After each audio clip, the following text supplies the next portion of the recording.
So, oh, hey, what's up? Hey, Keely. What's up? So this is Keely. She is our plant manager here at the Garden Center by AOS, and she is going to walk us through some of the organic ways that you can treat for pests in your garden. My understanding, Yes. tell me if I'm wrong, the hotter it gets, the more pests are going to come out. Yep. And feast away. And so what are some, we want to walk through some safe ways to treat your garden. So you know if you're picking flowers or vegetables or what have you, you know that it's safe for you and your family. If you're going to be eating those, for your pets, if your pets are playing outside, a safe way to apply and know that the product isn't going to harm anybody. Keep your plants happy, healthy, safe. The best thing for plant management in the garden, especially during the summer, the first thing to do is just make sure you're observing all your plants. If you put in time and energy, you've put any type of monetary budget into your plants, you want to make sure that they're taken care of, and observe them. When you sit in your garden, make sure you're looking for any crawling insects. Most insects are for the good, most aren't for the bad, but unfortunately we do have those insects that aren't always beneficial, as we could say. So you have to stay on top of it. And so with us getting our beneficial nematodes out in the last couple of days, that's going to be really helpful. Like, they go ahead and they kind of take care of the insect before it even gets into that life stage where we will see it most. They take care of the grub stage. The egg stage, they'll eat the eggs, they'll get into the grubs.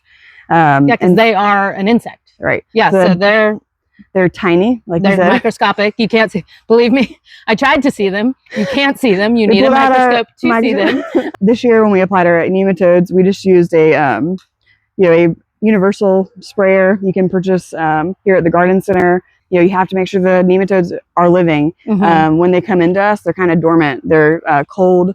And so we keep them in our fridge here. I let them sit out for about 30 minutes, let them get to room temperature, mix them in with that lukewarm water. Nothing special about the water. I mean, you just mixed them with regular old hose water. Yep. With the nematodes, when we put them into the water, we're using a smaller amount. We're kind of transferring throughout the whole sprayer, so it's making an even, continuous spread of the nematodes. We had 500 million. Oh my goodness. Nematodes or something. So we had what? It's a lot. I'm not going to do the math. I do plants, not math. It's a lot of new employees that we put to work. It's a lot of new employees that work today in the garden. They go all out. They went all throughout the whole Garden Center. They did annuals. We did every section. We waited for the perfect timing when we'd get some cooler weather. Well, cooler weather. We're getting some. We had some rain. Warm snap. We got our rain. So when it's raining, when it's cool, that's the perfect time for us to put our nematodes, or for anyone to put out their nematodes, because basically the nematodes, they go down into that node between your leaf and your stem.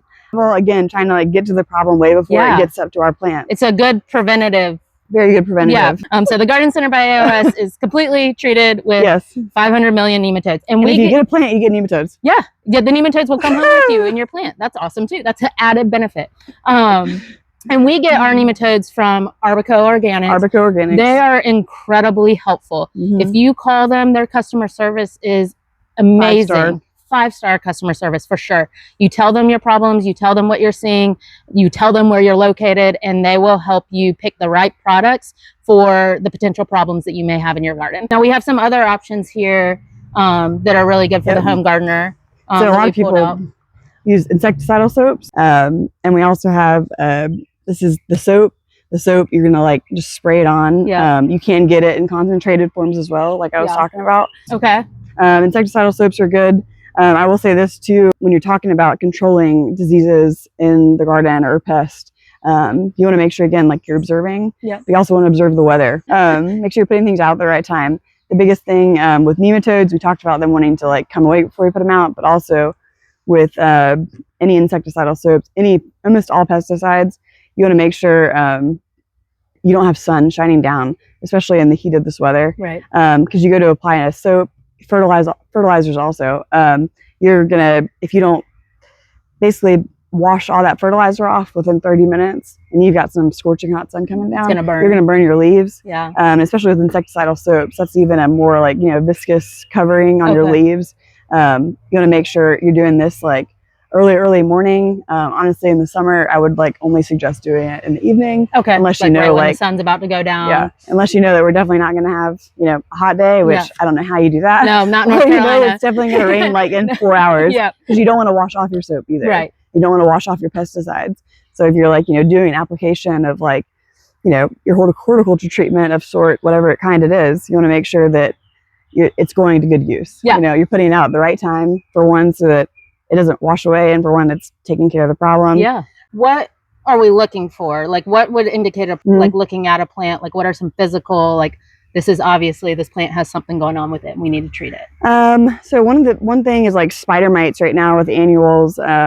We'll start to see kind of it looks like spider webs, honestly. Like they look like little webs, and you're like, oh, is there what's going on here? And anytime you see any type of webbing, that indicates spider mites. But also, you know, if you're looking down at, you know, they're not always hard to find on flowering annuals, because those aphids, you know, white flies, all of those insects that we're going to see like right around now, they're going to be like going right to those flowers. Okay. So you're going to be looking at your flowers, and that's usually if we have seen any issues, which maybe you have one. Yeah.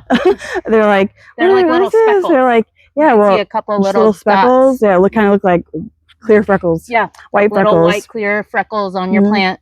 That means it needs to be treated. That's usually a mite of some sort. And so like the insecticidal soap. That's a good one. A good one you can just go and spray it. Yeah, that was like one that I used like that first time that we saw one. And honestly, like, they haven't come back. But the insecticidal soap, that will take care of it.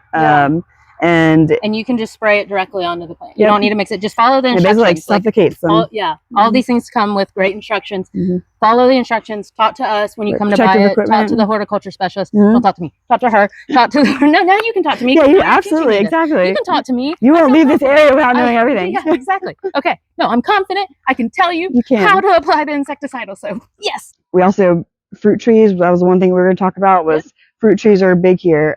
We've got amazing fruit trees here. They're all like fruiting. It's lovely. And you do want to make sure that you're staying on top of those fruits, especially around here where insects go. They also love to go to fruit, you know, because it's juicy, it's sweet, it's wet. They want to get into the fruit. Like, I were an insect, I would want to live in a fruit tree. So many people have issues with, like, you know, I get my plant, you know, I get my vegetable to, like, you know, that lovely vegetative size, you know, or that lovely, you know, I've got all this, you know, green on it, but why isn't it flowering? Why isn't it putting off fruit? And a lot of times it's an issue of like a disease, like not necessarily a disease, but an insect that's causing a disease. And your fruit's either not coming, it's not fully, you know, ripening, it's not fully blooming, that cycle's not finishing, and also like an insect is potentially getting in there and kind of eating it before it's just kind of rotting off. And so that's the best thing you can do here. Just make sure you stay on top of your plants, make sure you're keeping an eye on them. All right, so Keely, I don't have time to get out to the garden center to get any of these products, but I need to treat a problem now. I see some webbing. What are like some household items that I can use to treat that plant immediately before I can get to a garden center and get these types of products? Dawn dish soap mixed with vinegar in your water. That is you got that soap. So basically any insecticidal soap, it's going to be suffocating. It's making it harder for those insects to breathe. Like they normally would be fine to breathe in their, you know, water that just washes over them. Like that's not a problem, but they really do get stuck. They can't climb as well.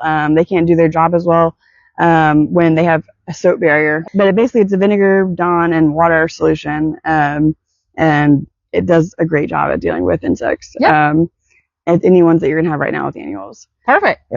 Awesome. So before you can get to the store, if that's something that you need to use right away, go ahead and don't really, if you have the big plant and you've got an issue, cut it out.